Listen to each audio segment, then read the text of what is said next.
Hi friends అందరికీ. మనకి RRB group D 2025 safe score అనేది మొన్న చెప్పాను. మనకి UR and OBC and SC ST కూడా చెప్పాను. ఇంకా ఈడబ్ల్యూఎస్ అండ్ సిసిఐఏ తర్వాత చేద్దాం అనుకున్నాను మరుసటి రోజు. కానీ కొంచెం హెల్త్ బాగోక చేయలేకపోయాను ఈ 2 days ఉన్న. నెక్స్ట్ కొంతమంది అహ్మదాబాద్ కట్ ఆఫ్ కూడా అడుగుతున్నారు. కొంతమంది అంటే ఒకళ్ళిద్దరు అడుగుతున్నారు.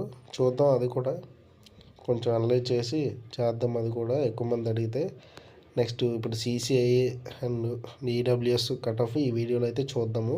సికింద్రాబాద్, చెన్నై, భువనేశ్వర్. సిసిఐఏకి ఆల్రెడీ రిజర్వేషన్ ఉంది కాబట్టి మరీ అంత ఎక్కువ కట్ ఆఫ్ ఏమి ఉండదు. అలా అనేసి మీరు అంత నెగ్లెక్ట్ చేయకూడదు. ఫస్ట్ ఆఫ్ ఆల్ ఇది గుర్తుపెట్టుకోండి.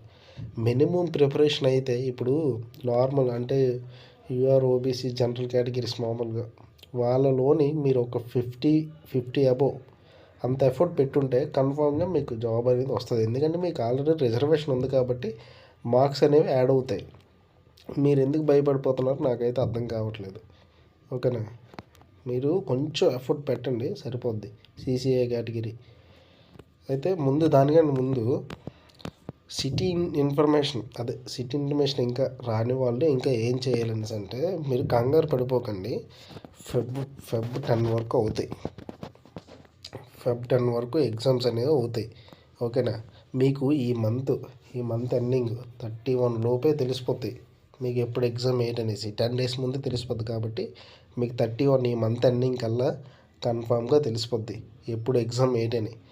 సిటీ ఇంటిమేషన్ ఇంకా రాని వాళ్ళు టెన్షన్ పడిపోవద్దు. చాలామంది అడుగుతున్నారు ఇంకా సిటీ ఇంటిమేషన్ ఇంకా రాలేదన్న అది ఇదని చెప్పి. ఏం కంగారు ఏం పడిపోకండి. ఇంకా చాలామంది నాకు తెలిసిన వాళ్ళు ఇంకా చాలామంది ఉన్నారు ఎగ్జామ్స్ రాయాల్సిన వాళ్ళు. అయితే మీకు ఈ మంత్ ఎండింగ్ కల్లా కన్ఫామ్గా తెలిసిపోద్ది. దాని గురించి అయితే టెన్షన్ పడవద్దు. ఎగ్జామ్ గురించి మంచి ప్రిపేర్ అవ్వండి. అందరికీ ఎగ్జామ్స్ అవుతాయి. మీకు అప్లికేషన్ అనేది యాక్సెప్ట్ అయ్యి ఉంటే కన్ఫామ్గా మీకు ఎగ్జామ్ అనేది అవుతుంది. ఓకేనా, దాని గురించి అయితే టెన్షన్ పడద్దు. ఇప్పుడు మనకి CCI and EWS cut off చూద్దాం. ఫస్ట్ సిసిఐ చూద్దాము. సిసిఐ అయితే ఫస్ట్ భువనేశ్వర్ నేను చూద్దాం. భువనేశ్వర్కి అయితే మాత్రం సిసిఐ కేటగిరీకి మినిమం ఒక 42+ తెచ్చుకుంటే మీకు ఎలాగ పీఈటీ అది ఉండదు. 42 అన్నానైనా 42 కాదంటే కొంచెం లో కాంపిటీషన్ ఉంది కాబట్టి ఇది అలా చెప్తున్నాను.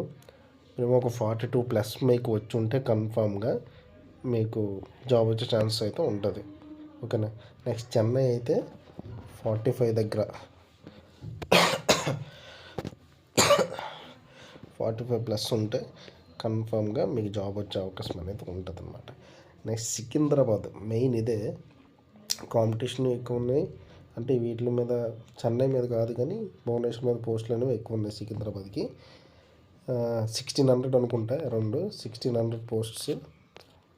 అందులోని ఒక 20% అంతా సిసిఐకి వెళ్ళిపోతుంది. అందులోని కాంపిటీషన్ అనేది ఎక్కువ ఉంది. సిసిఐ వాళ్ళకి కూడా కాంపిటీషన్ అనేది ఎక్కువ ఉంది. మరి వాళ్ళకి ఏమీ తక్కువేం లేదు. సిసిఐ కేటగిరీ అంటే అప్రెంటిస్ చేసిన వాళ్ళు చాలామంది అయిపోతున్నారు. నాకు తెలిసిన వాళ్ళు మా ఫ్రెండ్స్ కూడా ఉన్నారు అప్రెంటిస్ చేసిన వాళ్ళు. అయితే సికింద్రాబాద్ జోన్కి ఎక్కువ మంది అప్లై చేస్తారు కాబట్టి మీరు ఒక 45 to 50 ఈ మధ్యలో వచ్చి ఉండాలి కన్ఫామ్గా. 45 to 50 మీకు ముందు వీడియోలో ఒకసారి చెప్పాను. మీకు 50+ కానీ మీరు తెచ్చుకుంటే మీరు ఏ జోన్ అయినా సరే, సిసిఐ కేటగిరీ అయితే మీరు 50+ కానీ తెచ్చుకుంటే మీరు ఏ జోన్ అయినా సరే వచ్చే అవకాశం కన్ఫామ్గా ఉంటుంది. మీకు అదే చెప్తున్నాను. కొంచెం ఎఫర్ట్ పెట్టండి.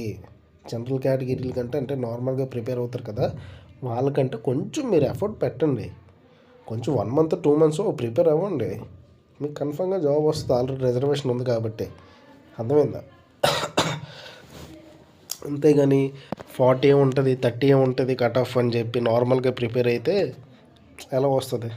అందుకని చెప్పి కొంచెం ఎఫర్ట్ పెట్టండి. మరీ అంత కాకపోయినా సరే అందులో 50% అబవ్ నార్మల్గా ప్రిపేర్ అయిన వాళ్ళకి 50% అబవ్ అనే పెడితే సరిపోతుంది అనమాట. అర్థమైందా? అయితే సికింద్రాబాద్కి అయితే మాత్రం 45 to 50 ఈ మధ్యలో వస్తే మాత్రం కన్ఫామ్గా మీరు సెలెక్ట్ అవుతారు. దీనికి ప్లస్ చేసుకో అంటే ప్లస్సే ఉండాలి కానీ ఈ లోపు ఉండకూడదు. ఓకేనా? అది. నెక్స్ట్ ఈడబ్ల్యూఎస్ చూద్దామా. నెక్స్ట్ వచ్చేసి ఈడబ్ల్యూఎస్ కట్ ఆఫ్ చూద్దాము. ఫస్ట్ అయితే భువనేశ్వర్ చూద్దాం. ఈడబ్ల్యూఎస్ కట్ ఆఫ్ మీకు భువనేశ్వర్లో అయితే కొంచెం కాంపిటీషన్ తక్కువగానే ఉంది ఈ రెండిటితో, చెన్నైతో అండ్ సికింద్రాబాద్తో పోల్చుకుంటే. మనకి ఈడబ్ల్యూఎస్ 62+ మీరు తెచ్చుకుంటే భువనేశ్వర్కి అయితే కన్ఫర్మ్గా మీకు ఛాన్సెస్ అయితే చాలా ఉంటాయి. నెక్స్ట్ చెన్నైకి వచ్చేసి మినిమం ఒక 65+, మరీ అంత తక్కువ ఏం కాదు, 65+ అనేది రావాలి. మరీ అంత 75, 80, 90 కట్ ఆఫ్ అయితే ఉండదు. పేపర్ అనేది మినిమం మీడియం టు హార్డ్ అనేది వచ్చింది. కట్ ఆఫ్ అనేది కూడా మీడియం టు హార్డ్ అంటే అలానే ఉంటుంది. మరీ అంత ఎక్కువ 90s ఎలా ఉండవు కట్ ఆఫ్ అయితే. ఇది సేఫ్ స్కోర్, ఇదే ఫైనల్ కట్ ఆఫ్ అని కాదు, ఇది మీరు గుర్తించండి. నెక్స్ట్ మన సికింద్రాబాద్ వచ్చేసి మినిమం ఒక 60, అంటే ఇది కూడా చెన్నై దగ్గరలోనే ఉంటుంది. చెన్నైకి దీనికి పెద్ద డిఫరెన్స్ ఏముండదు. దీనికి దానికి మినిమం ఒక 1 or 2 మార్క్స్ అనేవి ఉంటాయి. మీకు ఒక 66, 67 అనుకోండి. 67 ఇలా ప్లస్ కొని వస్తే మీకు కన్ఫామ్గా మీ ఛాన్స్ అనేవి ఎక్కువ ఉంటాయి ఈడబ్ల్యూఎస్ అయితే. ఓకేనా, అది ఈ వీడియోలో ఇంతే. ఇందాక కొంచెం నాయిస్ అది కొంచెం వచ్చుంటే కొంచెం సారీ ఫర్ దట్. నెక్స్ట్ ఇంకే వీడియోలు చేయాలో కొంచెం కామెంట్లో చెప్పండి. ఓకేనా, చాలామంది చూస్తున్నారు కానీ సబ్స్క్రైబ్ చేయట్లేదు. సబ్స్క్రైబ్ చేయండి. Thank you very much.